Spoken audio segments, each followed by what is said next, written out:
Hi! Welcome to this part of my review featuring Konosuba, God's Blessing on This Wonderful World, TRPG.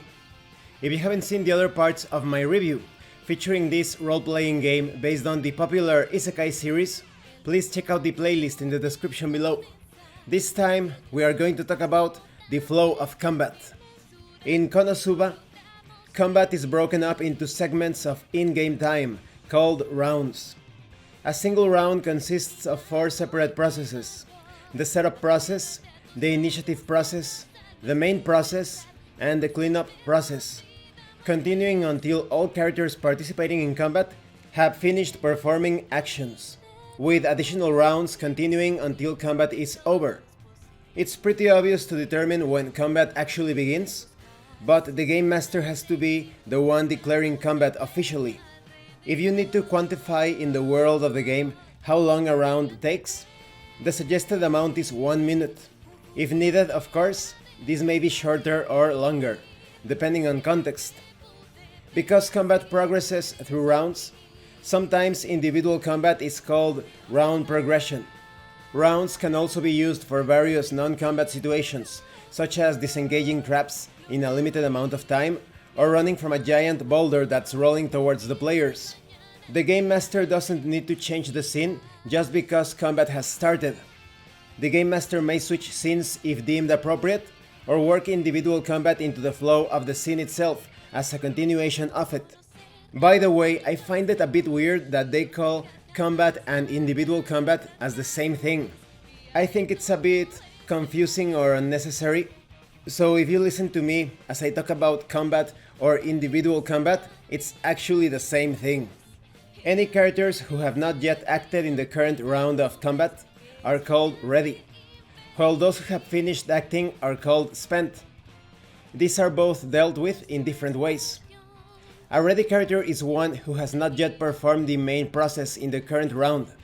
During the round's setup process, all characters move into a ready state, gaining the ability to perform a main process that round. A spent character is one who has already performed their main process in the current round. Just to give you a general overview of the flow of combat, combat begins. Then you carry out the setup process, or round begins process, or step to ready. Then the initiative process, or decide which character will take action next. Then you have the main process, where the character moves, attacks, uses skills, etc. All characters have become spent in this case. And then the cleanup process, that will move back to the setup process unless the game master declares that combat is over. Perhaps one side of the battle has been defeated, or they surrendered, or they decided to flee from the battlefield. It sounds a bit more complex than it actually is, as you will see when I talk about the combat flow. Let's talk about starting and ending individual combat. As mentioned before, combat starts when the game master states as much, and it will continue until the game master says it's over. The game master may declare the end of combat in the middle of a round or after finishing the whole round. When individual combat ends, any debuffs characters received during that battle are automatically healed. However, the game master may choose to have some debuffs remain, depending on the scenario or what's currently happening in the story.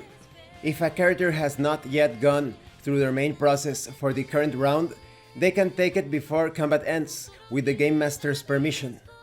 The setup process denotes the beginning of a new round of combat. During this time, the game master checks on all the characters participating in combat. The setup process is performed in the following order. Any characters who haven't yet entered the scene may enter it now. All characters who have already entered the scene become ready, except for any who have died or been knocked out. Characters' declarations are resolved in the order of their action points, highest to lowest. Characters who still haven't announced they'd like to use a skill, item, etc. may not do so once others have started resolving. Also, if the target of any declaration goes away for some reason, and there would be no point in doing whatever a player previously declared, they may withdraw their declaration. Once all declarations have been handled, the setup process ends, and the initiative process begins. During the initiative process, The Game Master determines which ready character will perform their main process next. Let's take a closer look at the initiative process. If any player or the Game Master wishes to activate skills or items that can be used during the initiative process, they announce this now. They don't need to declare exactly what they are going to do in advance. However, if the Game Master decides that the declaration of a skill, item, etc. is unnecessary, no one has to declare that if they are using one. Character declarations are resolved in the order of their action points, from highest to lowest. Characters who still haven't announced they'd like to use a skill, item, etc. may not do so once others have started resolving. Initiative is about determining the initiative character, who then performs their main process. The initiative character is the one with the highest number of action points, who is also in a ready state. If this applies to more than one character, player characters go first, followed by non-player characters. If two player characters are ready and have the same number of action points, the players need to decide who is going first. When in doubt, the Game Master can make the decision as well. If multiple non-player characters would become the initiative character, the Game Master may decide who acts first. If all characters are in a spent state, move to the cleanup process. When an initiative character has been determined, the initiative process ends, and the game moves to that character's main process. If the initiative character currently has this stunned debuff, it automatically goes away now. And this concludes this part of the review. In the next part we are going to take a look at the main process, including actions. Now I have to say this is one of the worst written sections of the book. I don't know if it's related to errors of translation, or if it's originally written like that, but they become too specific and use unnecessary terms all the time. It sounds very confusing, but it's actually quite simple. When combat starts, you carry out any effects related to that step or that part of the process. Following that initiative order, based on your action points, characters use their skills, their attacks, their items, anything that they want to use or do during that combat round. Then all characters become spent because they have acted. You carry out the cleanup process, which could involve some effects of the things that the characters have used, such as spells and whatnot.